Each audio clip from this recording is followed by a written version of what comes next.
Hi, my name is Emily Umdorf, and the book I chose to read was The Bell Jar by Sylvia Plath. This book takes place in summer in the early 1950s.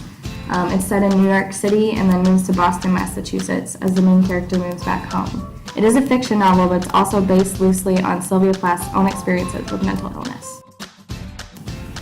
The story focuses on a girl named Esther Greenwood who is in her early 20s and is an aspiring writer. She moves back home after an internship in New York City and becomes severely depressed, and we follow her story through different treatments of mental illness, including living in a mental institution and different psychiatric treatments. As Esther's story progresses, we see her go from a driven young woman to someone who can barely pick up a book and read anymore. We get to follow her process of recovery, which includes empowerment, self-determination, and being non-linear.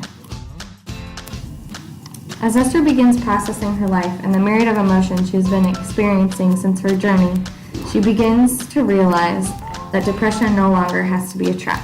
She begins to feel free from it and no longer feel the weight of it every single day, and recognize that it was an important thing for her and it shouldn't be something that should just be pushed away.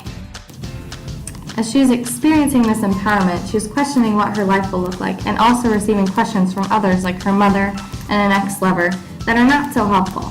But she is able to let those opinions fade and recognize that she can still move forward on her own. Esther experiences many different things in this story, and we can see that life is not just full of ups and downs, it's full of twists and turns, and it is not just going from point A to point B. OT is mentioned briefly in this book when she's at the mental institution in regards to being outside and getting into activities. But I think it would be helpful for her to meet with an OT, either at or after being discharged, to talk about housing, getting a job, paying bills, and being reintegrated back into society.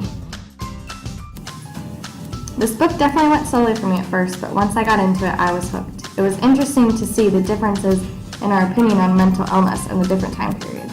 And the way that she described the internal dialogue of someone with mental illness was very insightful and eye-opening.